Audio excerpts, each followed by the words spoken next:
Welcome to my vlog! It's me, your Mommy Joy, strong mom of 3!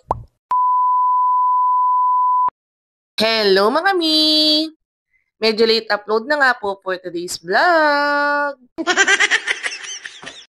Sobrang nabisi talaga ako mga mi nitong mga nakaraang araw. Kaya talaga pong hindi ako makapag-edit nga agad.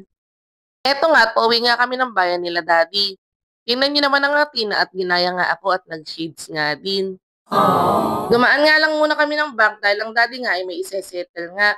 Tingnan niyo naman ang Athena at sobrang bihig nga at nakaupo lang dahil nung minsan nga ay natakot nga yung kay Kuya Guard dahil binawal siya, akala niya tuloy ay pinapagalitan nga siya. Kaya ngayon ay tingnan niyo at nakaupo nga lang.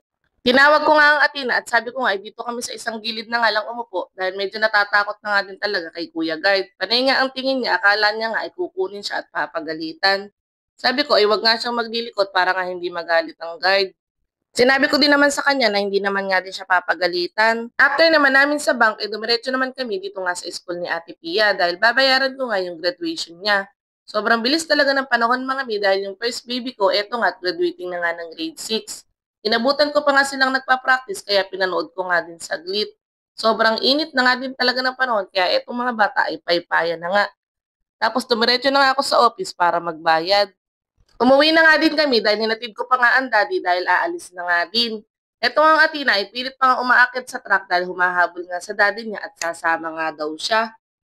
Pinababa ko na nga at baka nga malaglag pa nga. Nagagalit nga sa akin dahil binabawal ko nga daw siya dahil sasama nga daw siya sa daddy niya. Pinagbigyan nga siya ng daddy niya at inakyat nga siya sa taas. Kaya tuwang-tuwa nga tong batang to at nagbababay nga sa akin at aalis na nga din daw siya at sasama na nga siya sa daddy niya. Eto nga, waiting na nga lang din kami kay daddy na umalis. Dito nga muna kami sa ilalim nga ng puno dahil nga malilim nga dito at mahangin. Maya-maya nga lang din ay nagpaalam na nga ang daddy at aalis na nga daw siya.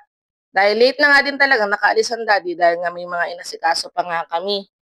Ilang biyahe nga lang din siya dahil uuwi nga din sa graduation nga ng Ate Pia. Pag-alis nga ng daddy ay dumaan naman to si Kuya Scramble kaya nga eto at napabili nga kami. Bagay na bagay nga talaga mga min sa panahon at napakainit nga.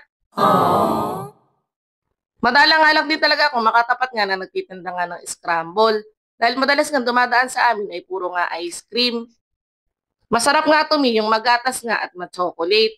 Dati nga ay mura nga lang din itong mga ganito at makakabili ka nga lang ng 5 piso.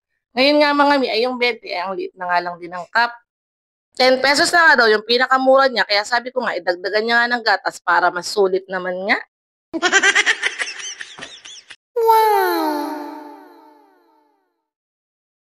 Pinatikim ko nga din tong pamangking ko at tingnan niyo naman mga mi at sanay na nga din sumipsip. Sarap na sarap nga ang baby Kyrie. Yan lang po muna. Thank you for watching. Bye-bye!